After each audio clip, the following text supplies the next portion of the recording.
wujud?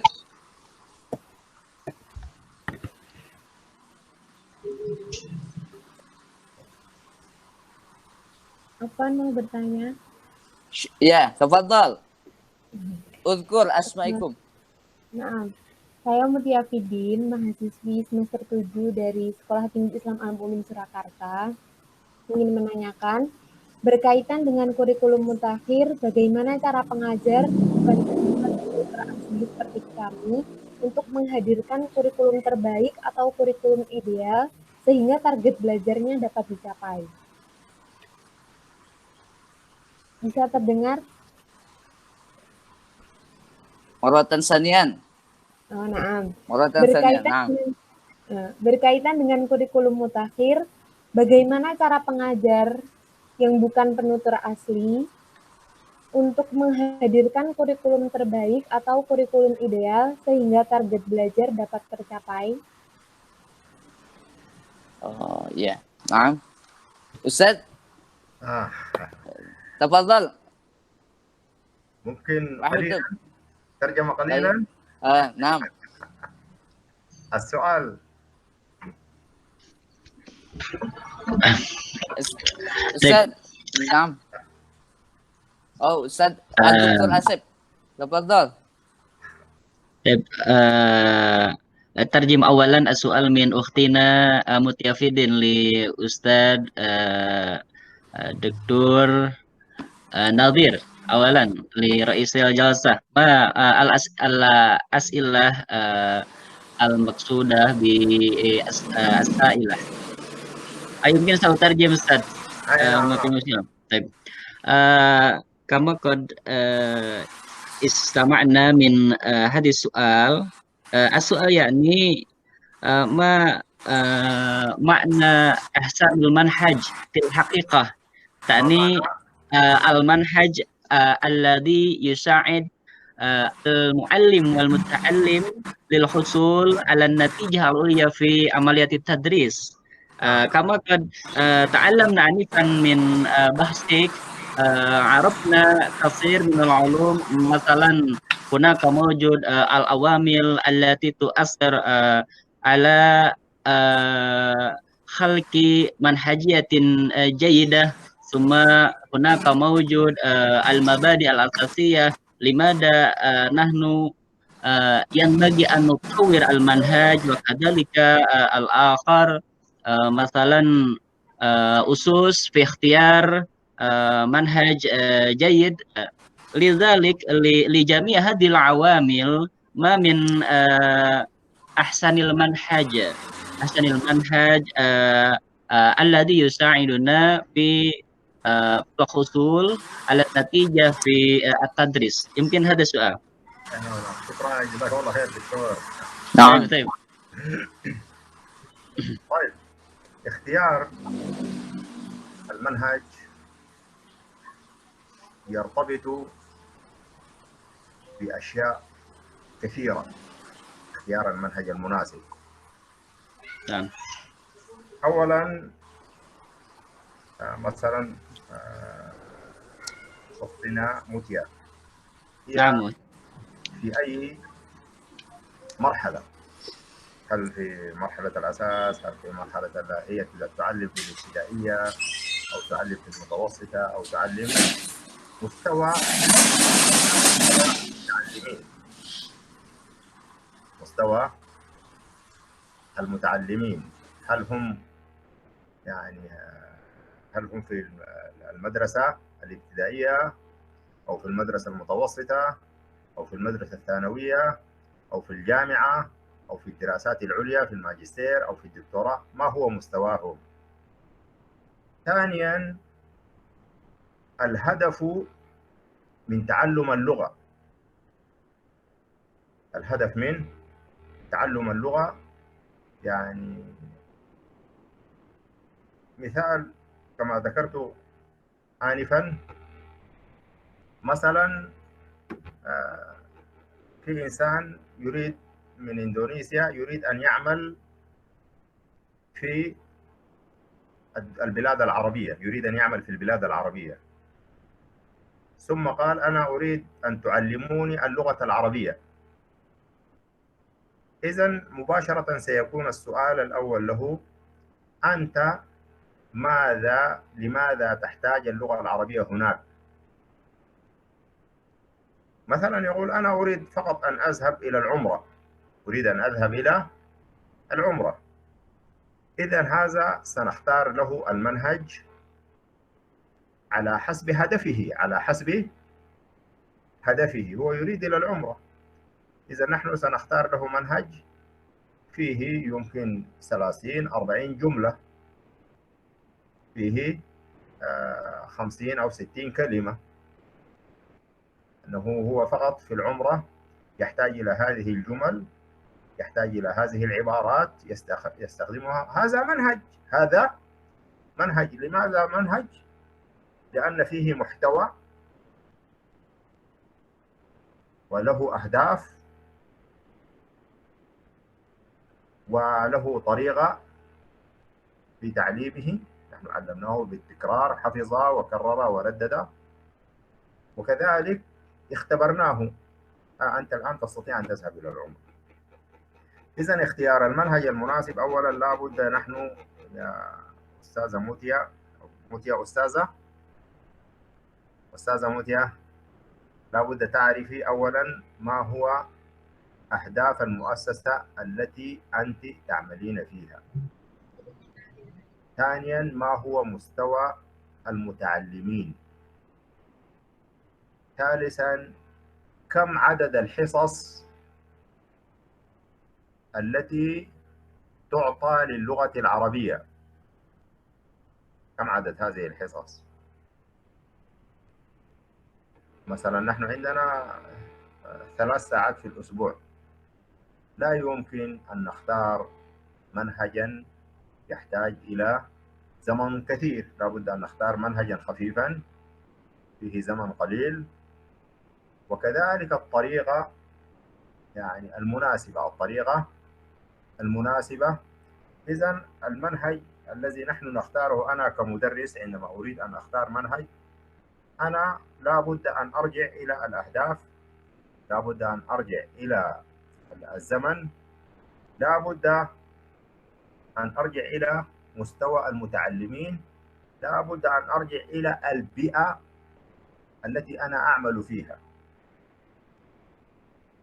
وكذلك لابد أن أرجع إلى الإمكانات الموجودة. يعني ربما أنا أختار منهج، لكن هذا المنهج يحتاج إلى معمل ويحتاج إلى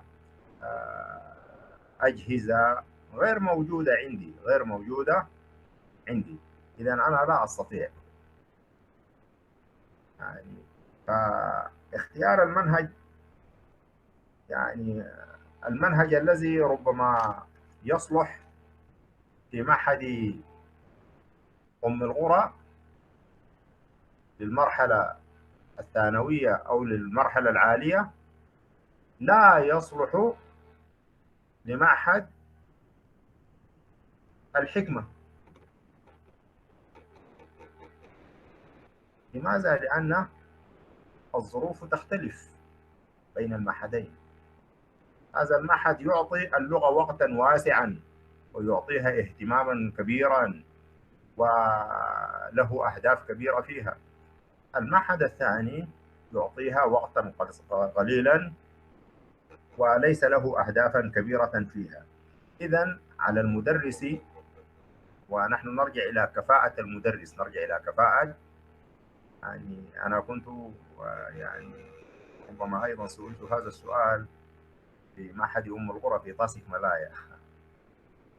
فأنا سألت أول سؤال: أنتم كم تعطون الزمن، كم تعطون الطلاب، كم ساعة في الأسبوع؟ يعني حتى أنا أيضا مثل موتيا حتى أختار المنهج المناسب. يعني السؤال الأول: كم حصة في الأسبوع؟ مثلا يقول: يا أخي نعطي نحن في الأسبوع 3 حصص. طيب الفصل الدراسي هذا مدته كم؟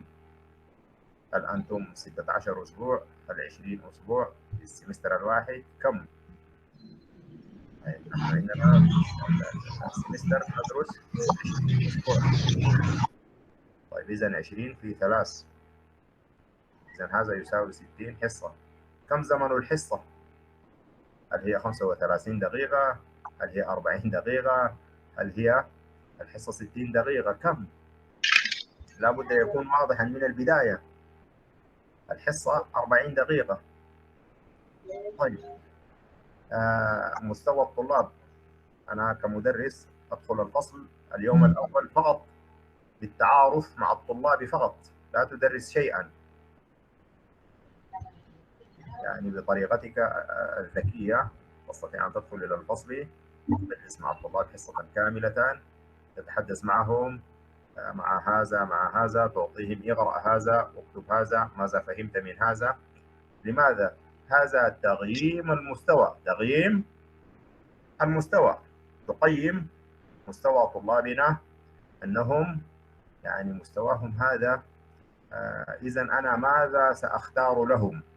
أنا عندي أهداف المعهد، هو يريد هؤلاء الطلاب بعد 6 سنوات أن يكونوا حفظوا كم من القرآن وفهموا وكيف يفهمون اللغة العربية والوقت المتاح لي، ولذلك بعد ذلك أنا أستطيع أن أختار الشيء المناسب، أستطيع أن أختار لهم الشيء المناسب. فمثلا أنا أدرس في معهد أم الغرة هذا لطلاب مستوى جامعيين مستوى الأول، وأدرس نفس طلاب جامعيين مستوى أول في أوروبي. هذا يختلف، نفس المادة لكن أدرس منهجين مختلفين.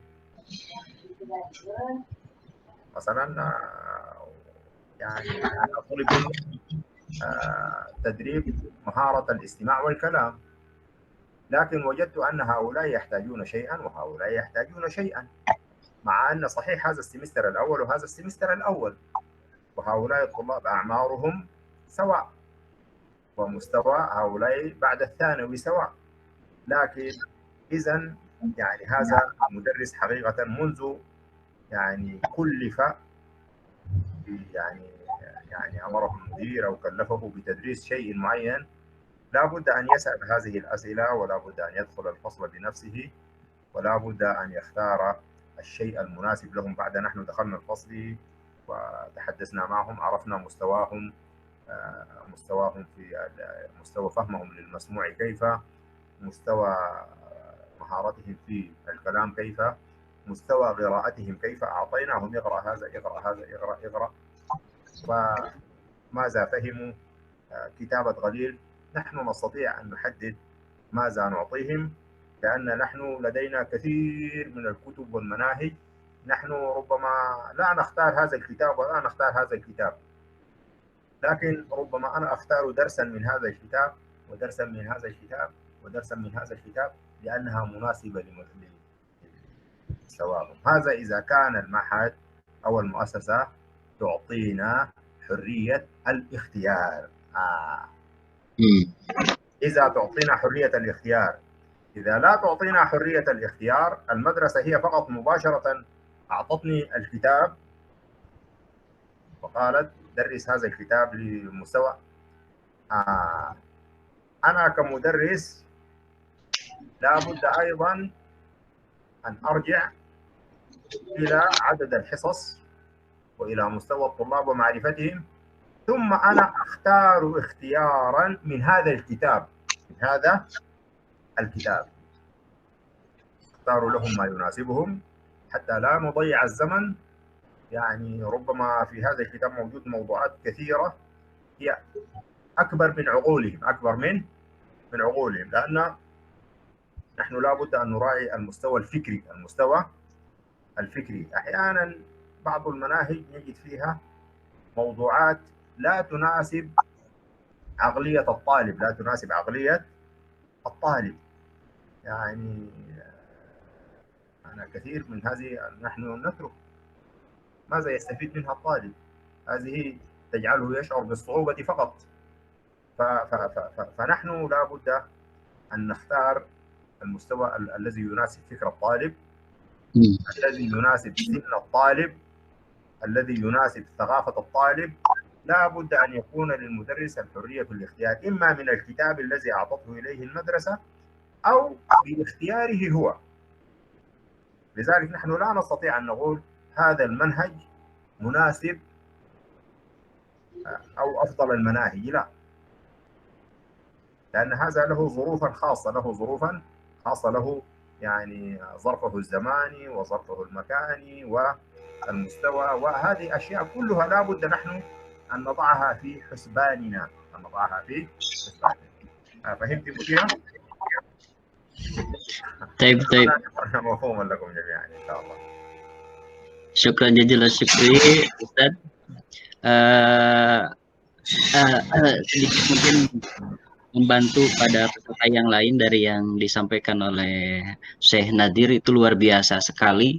Sebetulnya saya melihat materi kita hari ini adalah materi pamungkas, yang pamungkas ini betul-betul mengcover semua materi yang telah di Ismaili Anatakalam bi Al Indonesia ya. Jadi materi yang disampaikan oleh Syekh Nadir ini merupakan materi pamungkas dari buku ini yang ketika kita melihat substansinya betul-betul mengcover secara komprehensif apa yang telah disampaikan dalam beberapa pertemuan sebelumnya. Terutama konsep-konsep sebelumnya tadi kita muat, kita rampung, kita kemas dalam sebuah kurikulum yang senyatanya ini. Nah, tadi terkait dengan pertanyaan dari Uhtina Mutia, ini luar biasa juga pertanyaannya ketika bertanya kurikulum ideal seperti apa yang dimaksud dengan kurikulum mutakhir ini. Nah, melihat jawaban yang disampaikan oleh Syekh Nadir barusan, memang banyak sekali yang bisa kita petik, tapi paling tidak kita bisa memahami bahwa terdapat beberapa prinsip dalam desain ataupun desain kurikulum, demikian juga implementasi pembelajaran sebagai bentuk nyata dari kurikulum tadi. Nah, di antara prinsipnya, mungkin ini tidak sampai semuanya saya sampaikan karena mungkin Anda nanti bisa melihat kembali, memutar ulang record hari ini. Tapi paling tidak yang disampaikan oleh Syekh Nadir tadi, kalau namanya mungkin apapun itu namanya, ibarat kata apapun makanannya, ya teh botol misalkan minumannya. Nah, jadi apapun itu nama kurikulumnya, paling tidak dia memiliki dua prinsip. Yang pertama prinsip relevansi, ya munasabah itu yang harus diperhatikan. Yang kedua adalah prinsip orientasi. Relevansi yang dimaksud adalah relevan dalam segala hal. Tadi bagaimana kita berbicara kurikulum, unsur dari kurikulum itu paling tidak ada 4 yang seringkali kita bahas. Ada tujuan, kemudian ada materi, ada metode, ada penilaian. Nah, bagaimana semua unsur tadi betul-betul relevan digunakan ketika guru mengajarkan bahasa Arab, maka antara tujuan dengan unsur yang lainnya tadi sampai ke penilaian itu harus relevan. Demikian juga materi dengan tingkatan siswa. Tadi disampaikan ada tingkatan siswa untuk pemula, kemudian menengah, dan selanjutnya. Nah, ketika kurikulum sebuah kurikulum mengadopsi ataupun di dalamnya terdapat prinsip relevansi ini menunjukkan atau salah satu indikator bahwa kurikulum tersebut dapat kita kategorikan sebagai kurikulum ideal tadi. Kemudian selanjutnya prinsip orientasi. Jadi ketika orientasi tadi disampaikan belajar bahasa Arab itu munasabah bi al-hajah, ya, sesuai dengan kebutuhan. Nah, ketika misalkan kebutuhan tadi disampaikan mau ada ibadah umroh ataukah untuk kegiatan komunikasi ataukah mungkin untuk menganalisis teks-teks bahasa Arab. Nah, ini juga perlu diperhatikan. Ketika kita melihat ke belakang beberapa teori, ya tadi disampaikan tuh menarik. Jadi dunia kita hari ini sebetulnya harus lebih bijak. Kalau kita melihat beberapa pelopor dari teori itu seperti yang paslu mufasilah tadi saja. Jadi tidak ada ketersambungan. Jadi tidak antara kita melihat bagaimana taklidiyah, kemudian selanjutnya ada struktural, itu seolah-olah seperti kontradiktif. Kemudian juga dari sisi psikologis misalkan behaviorisme ditentang oleh kognitivisme. Nah, bagaimana kemudian kita hari ini menghadirkan sebuah kurikulum yang di dalamnya ada prinsip eklektik tadi. Jadi ada prinsip bagaimana mengintegrasikan antar teori tadi sehingga betul-betul disesuaikan dengan tadi kebutuhan siswa, kebutuhan penyesuaian antara tujuan daripada kurikulum dengan kenyataan yang kita hadapi, terutama tadi siswa.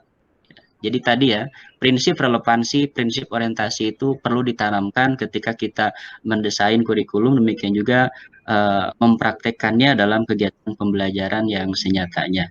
Meskipun di negara kita memang, atau di setiap negara memiliki al-asma al-muta'adidah, ya ta'allaq bi al-manhaj, masalan Ustaz fi biladina al-yaum hunaka mawjud K13, kurikulum K13, atau sebelumnya ada kurikulum KTSP dan sebagainya.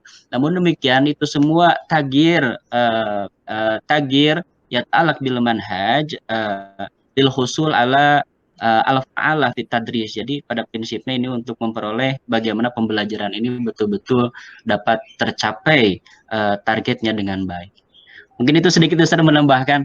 Ini sangat menarik sekali, sebetulnya ingin banyak sekali yang didiskusikan, ataukah yumkin as-su'al wahid min al-mustarikin wa mustarikat wa fil muskilah wahid faqat?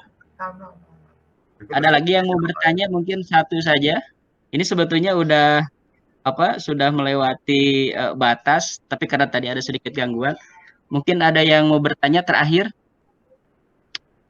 Ini kajian terakhir dari kajian kita. Alhamdulillah, Ustadz, indana al-mawdu'at al-katsirah minal awal ilal akhir fi hadzal kitab. Ta'allamna an-nadhariyat al-lughawiyah, an-nadhariyat psikologiyah, kemudian an-nadhariyat al-lughawiyah al-hadisah, wal anahtu ila amaliyatu at-tadris, yata'allaq bi al-manhaj wa kadzalik. Hadzal mawdu'at wajadna fi al-mustawa al-majistri al-mustawa ad-doktorah. Alhamdulillah, mustarik wal mustarikat. Jadi di sini antum semua bisa mendapatkan hal yang selangkah lebih maju, insya Allah. Mudah-mudahan pertemuan ini bisa bermanfaat ke depan. Ini tidak disadari, nanti pada suatu saat Anda semuanya akan menemukan ini, dan ini merupakan bagian dari kajian kita di pendidikan bahasa Arab.